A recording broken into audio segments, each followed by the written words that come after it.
Hello दोस्तों, आपका अपने यूट्यूब चैनल पे स्वागत है। तो आज की इस वीडियो में हम लोग कंप्यूटर से संबंधित थ्योरी देखने वाले हैं, ठीक है। तो इसको हम लोग एक एक या दो दो चैप्टर करके एक वीडियो में कंबाइन करके देखेंगे, ठीक है। यदि आपको एक बार में समझ ना आए तो इस वीडियो को 2 बार 3 बार ऐसे करके प्ले कर करके देखें और उसको याद करते चलें, ठीक है। क्योंकि जो क्वेश्चंस आ रहे हैं एग्जाम में वो इसी में से लगभग मिलते जुलते आ रहे हैं, ठीक है। तो चलिए स्टार्ट करते हैं। अब आता है क्या, यूनिफॉर्म रिसोर्स लोकेटर यूआरएल, ठीक है। तो ये क्या है, इंटरनेट पर किसी भी वेबसाइट का पता क्या कहलाता है, यूआरएल कहलाता है, ठीक है।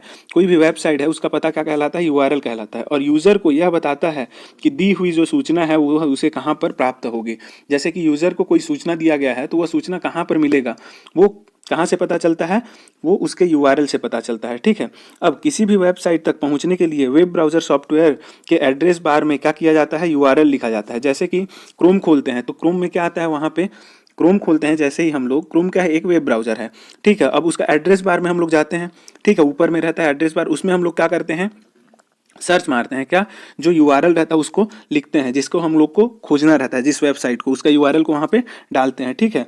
अब क्या है, यूआरएल के आधार पर वेब ब्राउज़र हमें उस वेब पेज तक पहुँचा देता है, ठीक है। जिस वेब पेज को हम लोग को ज़रूरत रहता है वहाँ तक पहुँचने के लिए जो है यूआरएल की आवश्यकता होती है, ठीक है। तो उसी को बोल रहा है कि यूआरएल जो है वो क्या करता है, उस वेब ब्राउज़र पर हमें वेब पेज तक पहुँचा देता है, ठीक है। अब यूआरएल का उदाहरण क्या है, HTTP, फिर कॉलन, फिर दो क्या है वहाँ पे, क्या है वहाँ पे स्लैश है, ठीक है। फिर www.google.com, फिर स्लैश, फिर home.html। अब इसमें जो है किसको क्या बोलते हैं, ये जो HTTP है वो क्या है, फिर ये जो स्लैश है वो क्या दिखा रहा है, और ये जो www.google.com है ये क्या दिखा रहा है, ये सब हम लोग को अभी देखना है। क्या क्या है ये, 1 2 3 4 जो है सब अलग अलग है, ठीक है। तो यूआरएल के कई भाग होते हैं, आइए इन्हें समझते हैं। पहला क्या है, HTTP। क्या है ये, यह हाइपर टेक्स्ट क्या है, ट्रांसफर प्रोटोकॉल होता है इसका फुल फॉर्म, ठीक है। तो यह ट्रांसफर प्रोटोकॉल है, किसी भी यूआरएल की शुरुआत HTTP से ही की जाती है, ठीक है। जो कोई भी यूआरएल है उसका जो है शुरुआत किससे किया जाता है, HTTP से। अब आता है क्या, सेपरेटर। तो सेपरेटर क्या है, जो कॉलन है और जो ये दो स्लैश है, ठीक है, उन दोनों को मिलाकर क्या बोलते हैं, सेपरेटर। तो ये क्या है, कॉलन और स्लैश के माध्यम से जो ट्रांसफर प्रोटोकॉल और डोमेन नेम को अलग किया जाता है, ठीक है। सेपरेटर से क्या किया जाता है, जो हाइपर टेक्स्ट ट्रांसफर प्रोटोकॉल है, जो ट्रांसफर प्रोटोकॉल है और जो ये डोमेन नेम है www.google.com, इन दोनों को जो सेपरेटर है, कॉलन और दो ठो क्या स्लैश का साइन, इससे क्या करते हैं हम लोग, अलग करते हैं, ठीक है। दोनों को अलग किया जाता है। फिर उसके बाद आता है होस्ट नेम। इसमें www के बाद होस्ट नेम या डोमेन का नेम होता है। ये जो www.google.com है, इसमें जो www के बाद में जो है, जैसे google.com, ये क्या है, उसका होस्ट नेम है, ठीक है। उसके बाद पाथ आता है। तो डोमेन नेम के बाद जो भी फाइल या पेज के नाम लिखे होते हैं वह पाथ कहलाते हैं।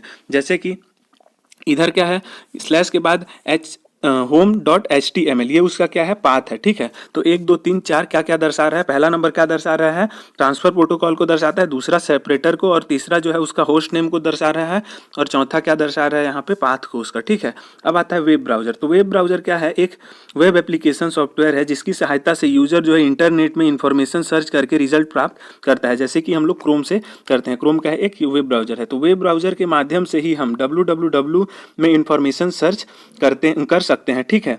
अब वेब ब्राउजर में एक एड्रेस बार होता है जिसमें यूआरएल लिखा जाता है। उसके बाद वेब ब्राउजर क्लाइंट के द्वारा की गई रिक्वेस्ट को सर्वर तक पहुंचाता है और सर्वर से प्राप्त रिजल्ट को यूजर को प्रदर्शित करता है। क्या करता है, जो वेब ब्राउजर है वो क्लाइंट के द्वारा, मतलब यूजर के द्वारा की गई जो रिक्वेस्ट है, मतलब जो सर्च कर रहा है उसको सर्वर तक पहुंचाएगा, और सर्वर से जो रिजल्ट प्राप्त होगा उसको यूजर तक दिखाता है, ठीक है, ले जा करके। अब उसके बाद आता है वेब ब्राउजिंग। तो वेब ब्राउजिंग क्या है, इंटरनेट पर किसी उद्देश्य के साथ वेब ब्राउजर सॉफ्टवेयर के माध्यम से इंफॉर्मेशन की खोज करना वेब ब्राउजिंग कहलाता है। जैसे अगर हमें किसी बुक की खोज करनी हो तो वेब ब्राउज़र में सर्च इंजन का पेज खोलेंगे और सर्च इंजन से सर्च बार पर हम उस बुक का नाम लिखेंगे। यहाँ पर हमारा उद्देश्य हमें पहले से पता है कि किस बुक को जैसे खरीदना हो उसको, ठीक है, कि हमें किस बुक को तलाश करनी है। अब उसके बाद क्या बोल रहा है, सर्च इंजन से प्राप्त रिजल्ट से हमें बुक की जानकारी मिल जाएगी। जैसे कि अभी क्या खरीदना है, कोई भी एक बुक खरीदना है, जैसे RD शर्मा खरीदना है, तो RD शर्मा खरीदना वो हमको पता है, लेकिन उसके बारे में जानकारी निकालना है, तो उसको क्या बोलेंगे, वेब ब्राउजिंग, ठीक है। अब उसके बाद वेब सर्फिंग क्या बोलते हैं, वेब सर्फिंग किसको बोलते हैं, इंटरनेट पर बिना किसी उद्देश्य से वेब ब्राउजर सॉफ्टवेयर के माध्यम से इंफॉर्मेशन की खोज करना। अब इंटरनेट पर बिना किसी उद्देश्य, कोई भी उद्देश्य नहीं, कि RD शर्मा जो बुक खोज रहे हैं वो हमको पता नहीं है कि RD शर्मा खोज रहे हैं करके, कौन सा बुक खोज रहे हैं वो पता नहीं है, तो वेब क्या, वेब ब्राउज़र के माध्यम से इंफॉर्मेशन की खोज करना। जैसे हमें किसी अच्छे शैक्षणिक संस्थान की खोज करना है, ठीक है, तो हम वेब ब्राउज़र पर शैक्षणिक संस्थान लिस्ट ओपन करेंगे और अपनी पसंद के संस्थान के बारे में जानकारी प्राप्त करेंगे। अर्थात बिना किसी उद्देश्य से बहुत सी जानकारी के बीच अपनी जानकारी खोजना वेब सर्फिंग है, ठीक है।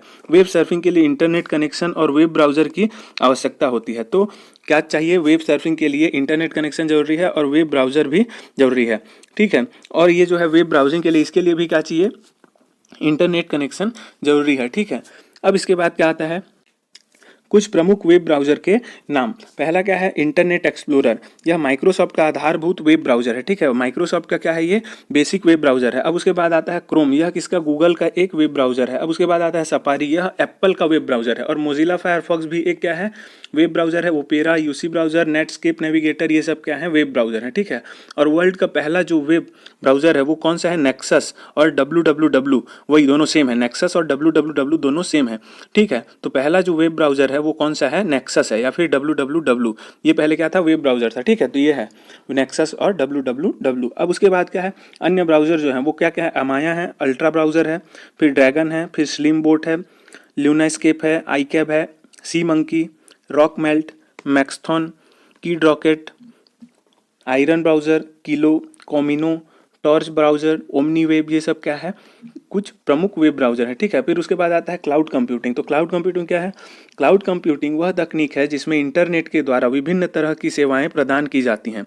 यह सेवाएं इंटरनेट के माध्यम से किसी सॉफ्टवेयर के रूप में हमें दी जा सकती हैं, ठीक है। क्या बोल रहा है, ये जो है एक तकनीक है जिसमें इंटरनेट के द्वारा अलग अलग विभिन्न तरह की क्या सेवाएं प्रदान की जाती हैं। यह सेवाएं इंटरनेट के माध्यम से किसी सॉफ्टवेयर के रूप में हमें दी जा सकती हैं, या इंटरनेट पर हमें जगह दिया जाता है, ठीक है, जहां हम अपने डाटा को स्टोर करके रख सकते हैं। इन स्पेस को क्लाउड कहते हैं, ठीक है। अब क्या है, ये इंटरनेट पर हमें जगह दिया जाता है, इसमें यहाँ पर हम अपने डाटा को स्टोर करके रख सकते हैं, इसे क्या बोलते हैं, क्लाउड कहते हैं इस स्पेस को। आसान भाषा में समझें तो इस टेक्नोलॉजी के माध्यम से यूज़र जो है इंटरनेट के किसी सर्वर पर अपने डाटा को स्टोर करने के लिए स्पेस खरीदता है और अपने व्यक्तिगत डाटा को क्लाउड में स्टोर रखता है और भविष्य में आवश्यकता के अनुसार इनका उपयोग करता है। इंटरनेट से जुड़कर इंटरनेट में उपलब्ध सुविधाओं का उपयोग करना क्या कहलाता है, क्लाउड कंप्यूटिंग कहलाता है। मतलब कि इंटरनेट से यदि हम लोग जुड़ रहे हैं और इंटरनेट में जो उपलब्ध सुविधा है, ठीक है, जैसे कि हम लोग उसमें क्या मूवी क्या रहता है, इंटरनेट में अपलोड कर देते हैं, उसको हम लोग डाउनलोड कर सकते हैं, तो वो क्या है, क्लाउड कंप्यूटिंग कहलाता है, ठीक है। उपयोग करना क्लाउड कंप्यूटिंग कहलाता है उसकी सुविधा को। जैसे गूगल फोटोज़, गूगल की इस सुविधा में हम अपने मोबाइल के सारे फोटोज़ को गूगल के सर्वर में स्टोर कर सकते हैं, तो ये क्या है, एक क्लाउड कंप्यूटिंग है, ठीक है। अब उसके बाद आता है क्लाउड कंप्यूटिंग के प्रकार। तो एक होता है पब्लिक क्लाउड कंप्यूटिंग, दूसरा होता है प्राइवेट क्लाउड कंप्यूटिंग, तीसरा होता है कम्युनिटी क्लाउड कंप्यूटिंग, चौथा होता है हाइब्रिड क्लाउड कंप्यूटिंग, ठीक है। तो क्लाउड कंप्यूटिंग के लाभ क्या है, पहला तो है क्या, लार्ज स्टोरेज। इसमें क्या होता है, इसमें यूज़र का पूरा डाटा क्लाउड पर सेव होता है, यूज़र अपने आवश्यकता के अनुसार और भी डेटा क्लाउड में स्टोर करके रख सकता है। इसका दूसरा फ़ायदा यह भी होता है कि पर्सनल सिस्टम का डाटा जो क्लाउड में स्टोर हो जाने से पर्सनल सिस्टम में मेमोरी स्पेस बढ़ जाता है, और मेमोरी स्पेस बढ़ जाएगा तो क्या होगा, जो पर्सनल सिस्टम है उसका स्पीड बढ़ जाता है, ठीक है। फिर ईजी डाटा एक्सेस, क्लाउड में डाटा स्टोर रहने से यूज़र किसी भी स्थान और डिवाइस से डाटा एक्सेस कर सकता है। जैसे कि किसी क्लाउड में है तो उस क्लाउड में क्या रहेगा, ईमेल रहेगा, तो ईमेल को जैसे कि किसी भी मोबाइल में करेंगे कहीं भी, तो वो क्या हो जाएगा, वो डाटा हम कहीं से भी एक्सेस कर सकते हैं, ठीक है। तो डाटा को कहीं से भी एक्सेस कर सकता है, पर डाटा एक्सेस करने के लिए यूज़र को इंटरनेट से जुड़ा होना आवश्यक है। अब उसके बाद आता है लेस प्राइस, कम कीमत। यूज़र अपने आवश्यकता अनुसार क्लाउड में स्पेस खरीद सकता है। जैसे व्यक्ति को 500 GB का मेमोरी स्पेस चाहिए तो वह क्लाउड पर यह स्पेस खरीद सकता है, जिसके लिए उसे मूल्य चुकाना पड़ेगा। उसे लाभ यह होगा कि उसे हार्ड डिस्क नहीं खरीदना पड़ेगा। अब हार्ड डिस्क क्या होता है, हार्ड डिस्क खरीदेंगे, एक हार्ड डिस्क खरीदे जैसे 200 GB का, अब 200 GB खरीदे, फिर उसको वो पूरा भर गया, भरने के बाद फिर नया हार्ड डिस्क खरीदे, तो क्या होता है, उसको मैनेज करना पड़ता है अलग अलग हार्ड डिस्क को। अब इसमें क्या होता है, इसमें जैसे क्लाउड का कुछ स्पेस खरीदा, उसके बाद उसमें 500 GB भर गया, उसके बाद फिर से खरीदा तो 500 GB में ही वो ऐड हो जाएगा। जैसे 500 GB और खरीदा तो वो 1000 GB हो गया, ठीक है। तो ये क्या होता है, मैनेज करना नहीं पड़ता, वो वहीं पर रहता है, ठीक है। अब हम लोग देखते हैं क्या इलेक्ट्रॉनिक मेल, ईमेल जिसको हम लोग बोलते हैं ईमेल, ठीक है, इसका फुल फॉर्म क्या होता है इलेक्ट्रॉनिक मेल। तो ईमेल जो है इंटरनेट पर कम खर्च में तीव्र गति से संदेश भेजने या प्राप्त करने का एक महत्वपूर्ण साधन है। ईमेल जो है क्लाइंट सर्वर मॉडल पर काम करता है, ठीक है। ईमेल क्या करते हैं, इसको कम खर्च में तीव्र गति से संदेश भेजने या प्राप्त करने का एक क्या है महत्वपूर्ण साधन है। ईमेल से क्या है क्लाइंट सर्वर मॉडल पर ये क्या करता है काम करता है, ठीक है। और इंटरनेट पर ईमेल भेजने के लिए SMTP simple mail transfer protocol का प्रयोग किया जाता है। जैसे कि हमने पढ़ा अभी इससे पहले कि जो इंटरनेट पर जैसे हम लोग ईमेल से कुछ भेज रहे हैं तो वो क्या होगा, पहले एसएमटीपी जो सिंपल मेल ट्रांसफर प्रोटोकॉल है उसके थ्रू क्या होता है, जो सेंडर से वो सर्वर में जाता है, ठीक है। फिर उसके बाद जबकि संदेश प्राप्त करने के लिए POP3 मतलब कि पोस्ट ऑफिस प्रोटोकॉल, इसमें क्या होता है जो सर्वर में रहता है उसको सिस्टम में ये प्रोटोकॉल क्या करता है लाता है, ठीक है, वो मेल को, ठीक है, उस सूचना को क्या करता है वो सर्वर से फिर सिस्टम में लाता है रिसीवर के, ये कौन सा POP प्रोटोकॉल, ठीक है। फिर उसके बाद IMAP internet message access protocol का प्रयोग किया जाता है भेजने के लिए SMTP और संदेश प्राप्त करने के लिए POP और IMAP का प्रयोग किया जाता है। IMAP में क्या होता है इंटरनेट मैसेज एक्सेस प्रोटोकॉल में हम लोग किसी दूसरे के मोबाइल में या फिर किसी दूसरे के सिस्टम से भी हम लोग क्या कर सकते हैं उस ईमेल को अपना ईमेल साइन इन करके हम लोग क्या कर सकते हैं उस डाटा को हम लोग प्राप्त कर सकते हैं, ठीक है। अब होता है क्या SMTP तो सिंपल मेल ट्रांसफर प्रोटोकॉल, तो प्रेषक के द्वारा जो है प्राप्तकर्ता रिसीवर को इलेक्ट्रॉनिक मेल भेजने के लिए SMTP प्रोटोकॉल का प्रयोग किया जाता है। यह मैसेज सेंडिंग एजेंट की तरह कार्य करता है। प्रेषक के द्वारा भेजा गया मैसेज जो है SMTP प्रोटोकॉल का पालन करके सर्वर में सेव कर लिया जाता है, ठीक है। फिर उसके बाद आता है क्या POP पोस्ट ऑफिस प्रोटोकॉल। यह प्रोटोकॉल मैसेज रिसीविंग एजेंट की तरह कार्य करता है और क्या होता है SMTP प्रोटोकॉल के द्वारा जो भेजा गया मैसेज जो कि सर्वर में स्टोर होता है उसको सर्वर में स्टोर मैसेज को यूजर के सिस्टम तक लाने के लिए POP प्रोटोकॉल का प्रयोग किया जाता है। पोस्ट ऑफिस प्रोटोकॉल प्राप्तकर्ता को मैसेज या मेल को सिस्टम में डाउनलोड करने की सुविधा प्रदान करता है। कौन करता है, पोस्ट ऑफिस प्रोटोकॉल प्राप्तकर्ता को मैसेज या मेल को क्या करता है सिस्टम में डाउनलोड करने की सुविधा प्रदान करता है। अब रे टॉमलिंसन को ईमेल सेवा का जनक कहा जाता है। रे टॉमलिंसन को क्या कहा जाता है, ईमेल सेवा का जनक कहा जाता है। ईमेल का जनक किसको कहा जाता है, रे टॉमलिंसन को। अब इसमें आता है क्या ईमेल के भाग। ईमेल के भाग में क्या है, पहला भाग है और दूसरा भाग है। तो पहला भाग क्या है यूजर नेम और दूसरा क्या है डोमेन नेम। तो यूजर नेम क्या है, यूजर नेम किसी भी व्यक्ति के ईमेल एड्रेस के प्रारंभ में आता है। यूजर नेम एक यूनिक नेम होता है जो एक उपयोगकर्ता का एक ही होता है। एक यूजर नेम अधिक से अधिक 64 कैरेक्टर का को ही ले सकता है, ठीक है। मतलब एक यूजर नेम जो है अधिक से अधिक 64 कैरेक्टर का ही हो सकता है और यूजर नेम में स्पेस का प्रयोग नहीं होता, स्पेस का प्रयोग नहीं किया जाता है, ठीक है। यूजर नेम में कोई भी स्पेस का जो यहाँ पे बीच में उपयोग नहीं करते हैं हम लोग। फिर यूजर नेम और डोमेन नेम दोनों को जो है @ से अलग किया जाता है, ठीक है, @ से अलग किया जाता है। फिर यूजर नेम जो है केस सेंसिटिव नहीं होता है, ठीक है, केस सेंसिटिव नहीं होता है। यूजर नेम में डॉट और अंडरस्कोर का प्रयोग किया जा सकता है। जो भी यूजर नेम है जैसे कि XYZ उसके बाद डॉट लगा करके फिर से क्या लिख सकता हूँ ABC फिर अंडरस्कोर फिर उसके बाद DE फिर @ ऐसे लगा सकता हूँ। तो यूजर नेम मेरा जो @ के जो पहले है वो है, ठीक है, उसमें मैंने डॉट का उपयोग किया उसके बाद अंडरस्कोर का भी उपयोग किया। तो इन दोनों को हम लोग क्या कर सकते हैं यूज़ कर सकते हैं। और @ से हम लोग क्या करते हैं यूजर नेम और डोमेन नेम दोनों को क्या करते हैं अलग करते हैं। इसमें स्पेस का प्रयोग नहीं कर सकते और अधिक से अधिक जो है यूजर नेम 64 कैरेक्टर का ही हो सकता है। अब आगे है इसमें क्या डोमेन नेम। तो डोमेन नेम उस सर्वर का नाम होता है जो ईमेल खाता प्रदान करता है, ठीक है। जैसे कि गूगल हम लोग करते हैं तो उसमें gmail.com आता है, ठीक है।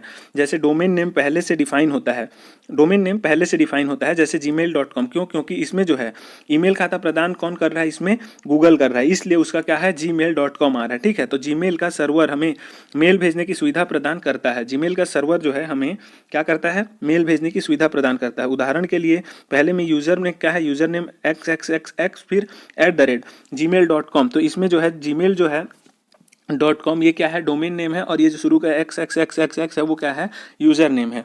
तो जीमेल इसलिए आया क्यों, क्योंकि जो है गूगल हम लोग को क्या कर रहा है, ये क्या है ये जो गूगल है यह वह सर्वर का नाम होता है। यहाँ पे यह उस सर्वर का नाम होता है जो ईमेल खाता प्रदान करता है। मतलब जो ईमेल का खाता है हमारा कहाँ है गूगल में, इसलिए @gmail.com हम लोग करते हैं। तो जी से क्या है ये गूगल का है, ठीक है।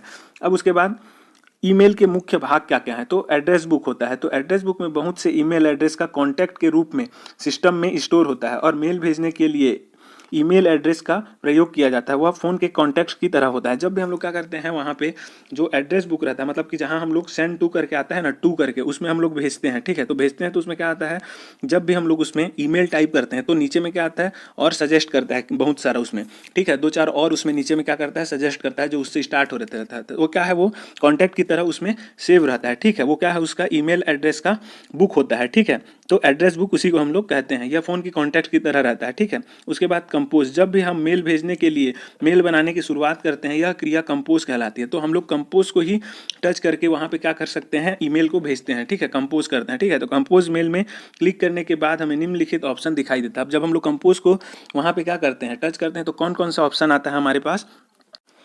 पहले तो आता है क्या, फ्रॉम आता है। फ्रॉम टेक्स्ट बॉक्स में मेल भेजने वाले व्यक्ति का पता लिखा जाता है, यह पहले से ही सेंडर के फॉर्म बॉक्स में लिखा होता है। मतलब हम लोग जैसे भेज रहे हैं, मैं भेज रहा हूँ, मैं सेंडर हूँ, तो यहाँ पे मेरा पता पहले से लिखा होता है फ्रॉम बॉक्स में, ठीक है, फ्रॉम टेक्स्ट बॉक्स में। और टू में, जैसे कि मैं अभी बताया कि किसी को भेजना रहता है टू में, तो हम लोग उसमें क्या करते हैं, ईमेल टाइप करते हैं जिसको भेजना रहता है उसका, तो वो क्या करता है, टेक्स्ट बॉक्स में, इस टेक्स्ट बॉक्स में हम वह पता लिखते हैं जिसे हमें ईमेल सेंड करना होता है। तो यहाँ पे हम लोग जब लिखते रहते हैं तो नीचे में कई सजेशन आता है, तो वो किस में सेव रहता है, वो इसमें ईमेल बॉक्स जो एड्रेस बॉक्स रहता है उसमें, एड्रेस बुक में वो क्या रहता है, वो सेव रहता है कॉन्टैक्ट की तरह ही, ठीक है। फिर इसके बाद आता है कार्बन कॉपी।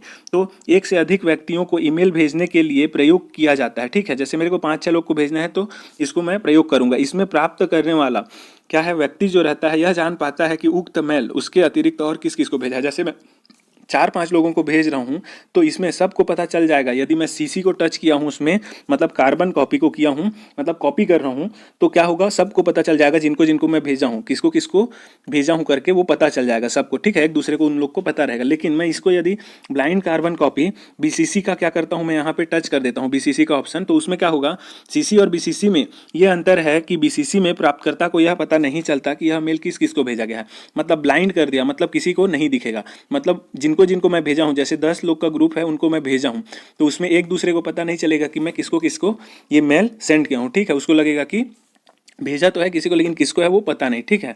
अब उसके बाद आता है अटैचमेंट। तो अटैचमेंट वह स्थान है जहां हम भेजने वाले फाइल को ईमेल के साथ जोड़कर इच्छित पते पर भेज पाते हैं, ठीक है। जैसे कि कुछ भी हमको भेजना रहता है, कोई डॉक्यूमेंट, उसको हम लोग क्या करते हैं, अटैच करते हैं ईमेल में, फिर उसको जहाँ पे भेजना रहता है उस एड्रेस का हम लोग नाम लिखते हैं किसमें, टू टेक्स्ट बॉक्स में, ठीक है। फिर उसको क्या कर देते हैं, सेंड कर देते हैं। अब उसके बाद क्या बोल रहा है इसमें, ईमेल के द्वारा एक बार में 25 MB तक की फाइल भेजी जा सकती है। कितना MB तक, 25 MB तक भेजा जा सकता है।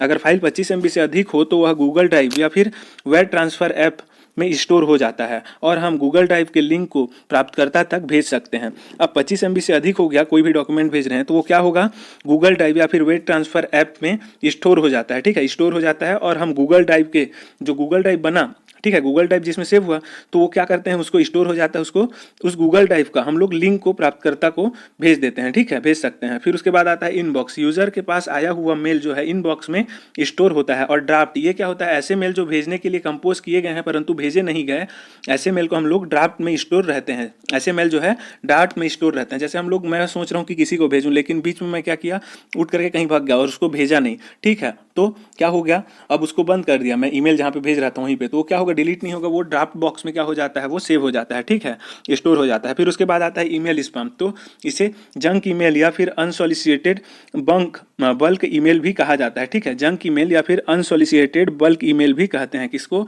ईमेल स्पैम को क्या कहते हैं, जंक ईमेल या फिर अनसॉलिसिटेड बल्क ईमेल भी कहते हैं इसको, ठीक है। अब ईमेल सर्विस प्रदान करता जो कंपनी है वो कौन कौन से हैं, जीमेल, ठीक है, फिर याहू मेल, फिर रेडिफ मेल, फिर एओएल मेल, फिर उसके बाद प्रोटोन मेल, फिर जोहो मेल, फिर आई क्लाउड मेल, फिर सेंडग्रिड मेल, ये सब क्या करते हैं, ईमेल सर्विस प्रदाता हैं, ठीक है। सबसे पहले तो गूगल मेल जो रहता है, जीमेल, उसको सब जान रहे हैं, याहू मेल को भी जान रहे हैं, रेडिफ मेल आता है, फिर एओएल मेल आता है, प्रोटोन मेल आता है, जोहो, आई क्लाउड और सेंडग्रिड मेल, ये सब आते हैं। ये सब जो है कंपनी है जो कि ईमेल सुविधा प्रदान करते हैं, ठीक है। उसके बाद आता है इंटरनेट सुविधा।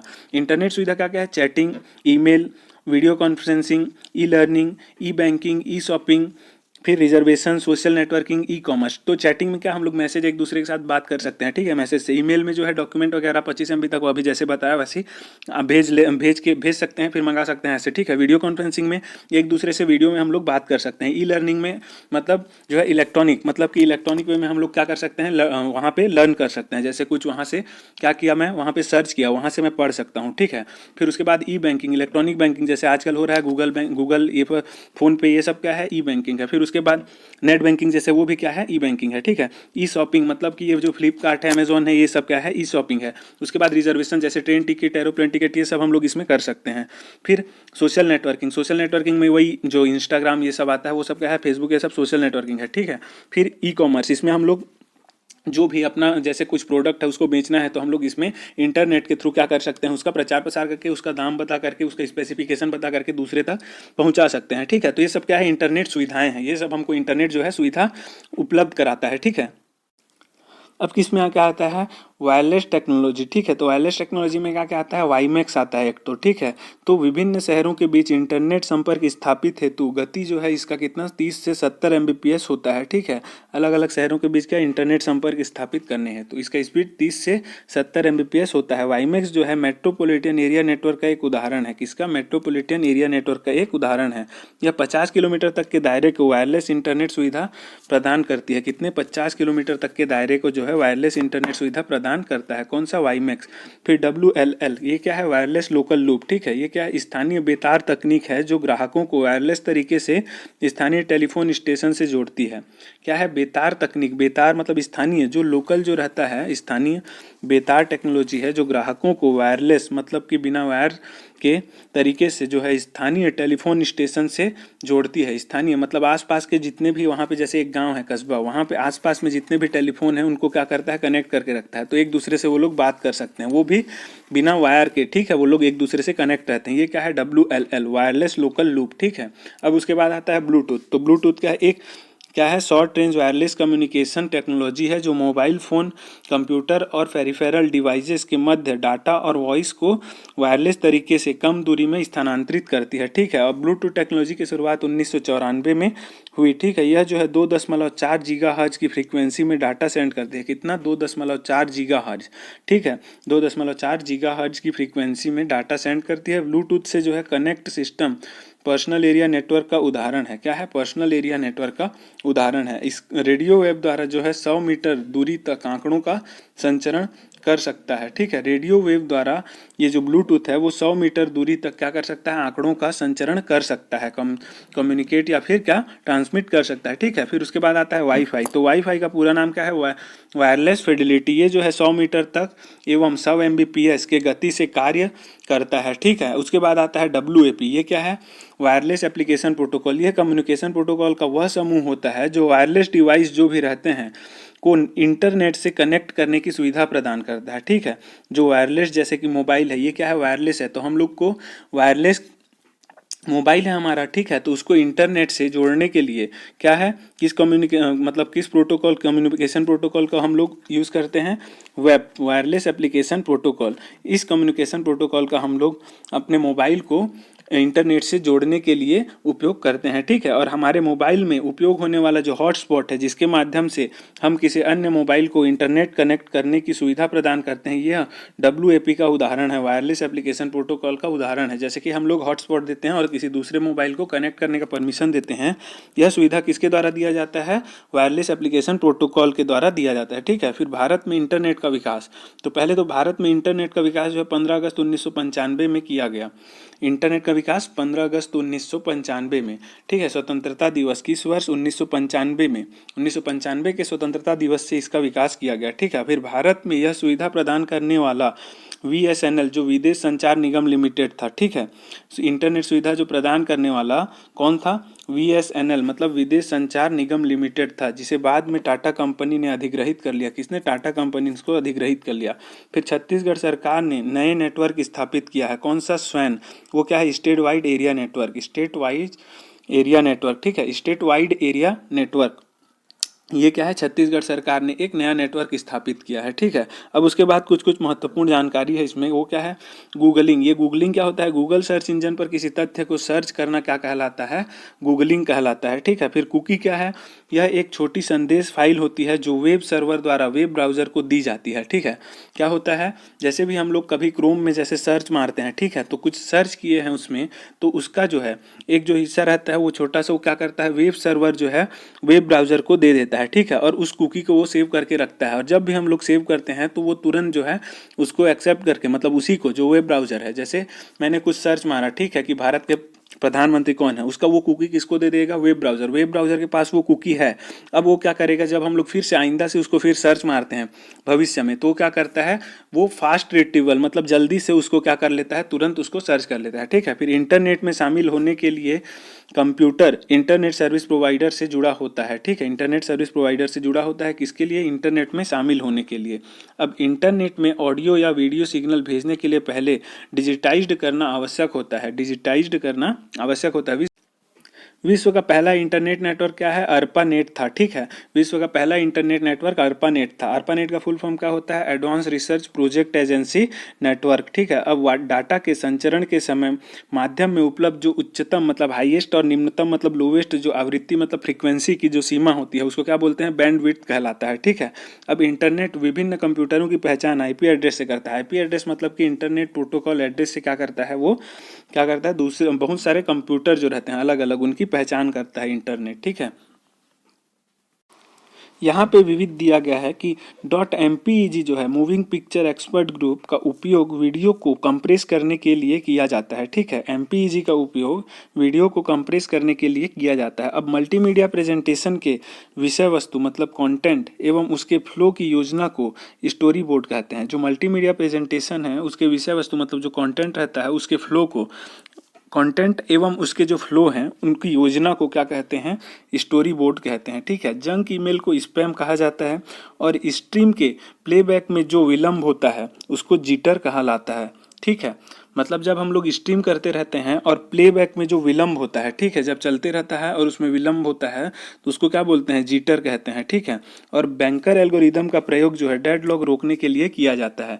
जो बैंकर एल्गोरिदम है उसका प्रयोग किस लिए किया जाता है, डेडलॉक रोकने के लिए किया जाता है। POP3 प्रोटोकॉल ईमेल सर्वर से ईमेल डाउनलोड करने की अनुमति देता है। ईमेल सर्वर से ईमेल डाउनलोड करने की अनुमति कौन देता है, POP सर्वर, ठीक है। पोस्ट ऑफिस प्रोटोकॉल ये जो है क्या करता है, ईमेल सर्वर से ईमेल डाउनलोड करने की अनुमति देता है। और इसमें क्या याद रखना है, जंक ईमेल को स्पैम कहा जाता है। बैंकर एल्गोरिदम का प्रयोग जो है डेडलॉक रोकने के लिए किया जाता है। स्ट्रीम के प्लेबैक में जो विलंब होता है उसको क्या बोलते हैं, जिटर, ठीक है। और मल्टीमीडिया प्रेजेंटेशन के विषय वस्तु मतलब कंटेंट एवं उसके फ्लो की योजना को क्या बोलते हैं, स्टोरी बोर्ड कहते हैं।